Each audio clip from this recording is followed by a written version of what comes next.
ಎಲ್ಲರಿಗೂ ನಮಸ್ಕಾರ. ಮತ್ತೆ ಬಂದ್ರಾ? ಕತೆ ಹೇಳ್ತೀನಿ ಅಂತ ಬಂದವ್ರು ಹಾಗೆ 2-3 ವರ್ಷ ಹೊರಟೋಗ್ಬಿಟ್ಟಿದ್ರಿ, ಮತ್ತೆ ಬಂದಿದ್ದೀರಾ?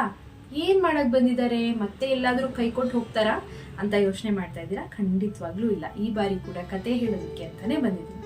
ಕೆಲವು ವೈಯಕ್ತಿಕ ಕಾರಣದಿಂದ 2-3 ವರ್ಷಗಳು ಕತೆಗಳನ್ನ ಹೇಳೋದಕ್ಕೆ ಸಾಧ್ಯ ಆಗಿಲ್ಲ.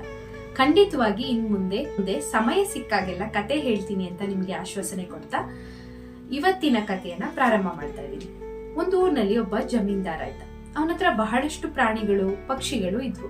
ಪಕ್ಷಿ ಮತ್ತು ಪ್ರಾಣಿ ಸಂಗೋಪನೆಯನ್ನ ಬಹಳ ಚೆನ್ನಾಗಿ ಮಾಡ್ತಾ ಇದ್ದ. ಅವನ ಹತ್ರ ಒಂದು ವಿಶೇಷವಾದ ಕತ್ತೆ ಇತ್ತು. ಆ ಕತ್ತೆಯಲ್ಲಿ ಏನಿದೆ ವಿಶೇಷ ಅನ್ಕೋತಾ ಇದ್ದೀರಾ? ಆ ಕತ್ತೆಗೆ ಮಾತು ಬರ್ತಾ ಇರ್ಲಿಲ್ಲ. ಅದು ತನ್ನ ಅಭಿವ್ಯಕ್ತಿಯನ್ನ, ಅಂದ್ರೆ ದುಃಖ ಆಗ್ಲಿ ಸುಖ ಆಗ್ಲಿ ತನ್ನಲ್ಲೇ ಇಟ್ಕೋತಾ ಇತ್ತೆ ಹೊತ್ತು ಯಾರ ಹತ್ರನು ಹೇಳ್ಕೊಳ್ಳೋದಕ್ಕೆ ಅದಕ್ಕೆ ಮಾತೇ ಬರ್ತಾ ಇರ್ಲಿಲ್ಲ. ಒಂದ್ ಬಾರಿ ಈ ಜಮೀನ್ದಾರನ ಜಮೀನಿನಲ್ಲಿರುವಂತ ಒಂದು ಬಾವಿಯಲ್ಲಿ ನೀರು ಬತ್ತೋಗುತ್ತೆ. ಬತ್ತೋಗಿರುವಂತ ಬಾವಿಯನ್ನು ಇಟ್ಕೊಂಡು ಏನ್ ಮಾಡ್ತಾನೆ ಜಮೀನ್ದಾರ? ಅದನ್ನ ಮುಚ್ಚಾಕ್ಬೇಕಲ್ವಾ? ಇಲ್ಲಾಂದ್ರೆ ಮಕ್ಕಳು ಮರಿನೋ ಆ ಬಾವಿಯೊಳಗ್ ಬಿದ್ದು ತೊಂದರೆ ಅನುಭವಿಸ್ತಾರೆ ಅಂತ ಜಮೀನ್ದಾರನ್ಗೂ ಕೂಡ ಹೊಳೆಯುತ್ತೆ. ಹಾಗಾಗಿ ಒಂದಿನ ಬೆಳಿಗ್ಗೆ ತನ್ನ 4 ಸ್ನೇಹಿತರೊಡನೆ ಅವ್ರಿಗೆಲ್ಲ ಚೆನ್ನಾಗಿ ತಿನ್ಸಿ, ಊಟ ಮಾಡಿಸಿ, ಹಾಲು ಕುಡಿಸಿ ಆತನ ಜಮೀನಿಗೆ ಕರ್ಕೊಂಡು ಹೋಗ್ತಾನೆ. ಆ ಜಮೀನಿನಲ್ಲಿದ್ದಂತ ಬಾವಿಯನ್ನ ಈ 4 ಜನ ಸೇರಿ ಮುಚ್ಚೋದಕ್ಕೆ ಪ್ರಾರಂಭ ಮಾಡ್ತಾರೆ. ಜಮೀನಲ್ಲಿ ಇದ್ದಂತಹ ಬಾವಿಯನ್ನ ಮುಚ್ಚೋದಕ್ಕೆ ಏನಿರ್ಬೇಕು? ಮಣ್ಣಿರ್ಬೇಕು. ಮಣ್ಣನ್ನು ಸಹ ಟ್ರ್ಯಾಕ್ಟರ್ ನಲ್ಲಿ ತಗೊಂಡ್ ಬಂದು ಆ ಬಾವಿಯನ್ನ ಮುಚ್ಚೋದಕ್ಕೆ ಪ್ರಾರಂಭ ಮಾಡ್ತಾರೆ. ಆರೆ, ಗುದ್ಲಿ, ಪಿಕಾಸಿ ಇವೆಲ್ಲವನ್ನು ತಗೊಂಡ್ ಬಂದಿರ್ತಾರೆ. ಜೊತೆಗೆ ಇವ್ರು ಬರ್ಬೇಕಾದ್ರೆ ಇವ್ರ ಹಿಂದೆ ಒಂದು ಕತ್ತೆ ಕೂಡ ಬಂದಿರುತ್ತೆ. ಅದು ಆ ಜಮೀನ್ದಾರ ಸಾಕಿದಂತಹ ಕತ್ತೆಗೆ ಆಗಿರುತ್ತೆ. ಏನ್ ಮಾಡ್ತಾ ಇದ್ದಾರೆ ಇವರು ಅಂತ ನೋಡೋದಕ್ಕೆ ಅಂತ ಆ ಕತ್ತೆ ಮುಂದೆ ಹೋಗುತ್ತೆ. ಮುಂದೆ ಹೋಗಿ ಆಯ ತಪ್ಪಿ ಕುಸಿದು ಆ ಕತ್ತೆ ಆ ಗುಂಡಿ ಒಳಗೆ ಬಿದ್ದ್ಬಿಡುತ್ತೆ. ಆ ಕತ್ತೆ ಗುಂಡಿಯಲ್ಲಿ ಬಿದ್ದಿದ್ದು ಜಮೀನ್ದಾರನ ಗಮನಕ್ಕೆ ಬರೋದಿಲ್ಲ. ಆತನ 4 ಸ್ನೇಹಿತರ ಗಮನಕ್ಕೂ ಬರೋದಿಲ್ಲ. ಈ 4 ಜನ ಸ್ನೇಹಿತರು ಜೊತೆಗೆ ಜಮೀನ್ದಾರ ಎಲ್ಲ ಸೇರಿ ಆ ಗುಂಡಿಯನ್ನ ಮುಚ್ಚೋದಕ್ಕೆ ಪ್ರಾರಂಭ ಮಾಡ್ತಾರೆ.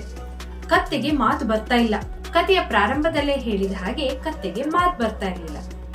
ಹೇಗೆ ತನ್ನ ಯಜಮಾನನನ್ನ ಕರೀಲಿ, ಹೇಗೆ ಆತನ ಸ್ನೇಹಿತರನ್ನ ಎಚ್ಚರಗೊಳಿಸ್ಲಿ ಅಂತ ಕತ್ತೆಗೆ ಯೋಚನೆ ಪ್ರಾರಂಭ ಆಯ್ತು. ಕತ್ತೆ ಅಳೋದಕ್ಕೆ ಪ್ರಾರಂಭ ಮಾಡ್ಬಿಡ್ತು.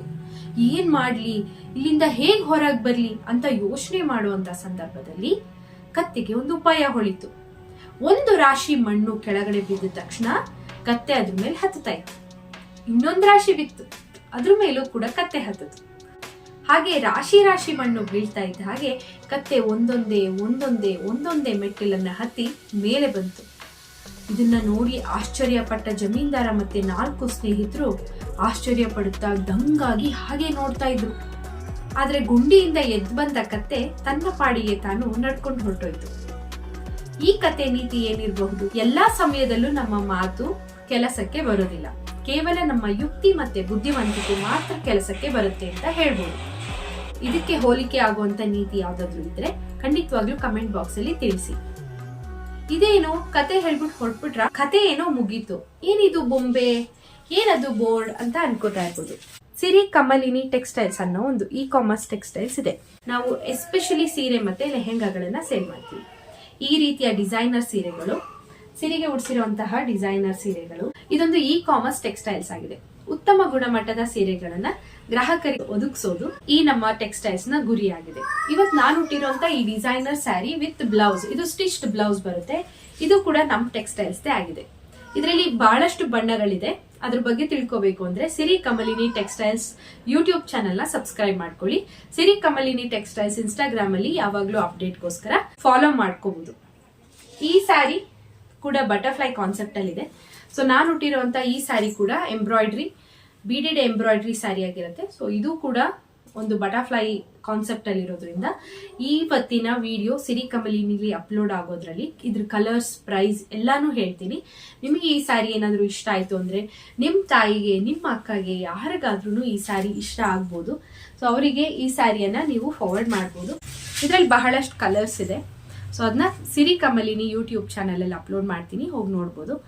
ಧನ್ಯವಾದಗಳು. ನನ್ನ ಕತೆಗಳಿಗೆ ನೀವು ಬಹಳಷ್ಟು ಸಪೋರ್ಟ್ ಮಾಡಿದ್ದೀರಾ. ಹಾಗೆ ನನ್ನ ಸಿರಿ ಕಮಲಿನಿ ಟೆಕ್ಸ್ಟೈಲ್ಸ್ಗೂ ಕೂಡ ಸಪೋರ್ಟ್ ಮಾಡ್ತೀರಾ ಅಂತ ನಂಬಿರ್ತೀನಿ. ಧನ್ಯವಾದಗಳು. ಕತೆ ನಿಮಗೆ ಇಷ್ಟ ಆಯ್ತಾ? ಲೈಕ್ ಮಾಡಿ. ಹಾಗೆ ನಿಮ್ಮ ಫ್ರೆಂಡ್ಸಿಗೆ ಶೇರ್ ಮಾಡೋದನ್ನ ಮರಿಬೇಡಿ. ಕಮೆಂಟ್ ಮಾಡಿ. ಜೊತೆಗೆ ಚಾನೆಲ್ ಅನ್ನ ಸಬ್ಸ್ಕ್ರೈಬ್ ಮಾಡಿ. ಚಾನೆಲ್ನ ಸಬ್ಸ್ಕ್ರೈಬ್ ಮಾತ್ರ ಮಾಡೋದಲ್ಲ, ಬೆಲ್ ಐಕಾನ್ ಒತ್ತೋದ್ರಿಂದ ಸದಾ ನೋಟಿಫೈ ಆಗಿರ್ಬೋದು. ಧನ್ಯವಾದಗಳು.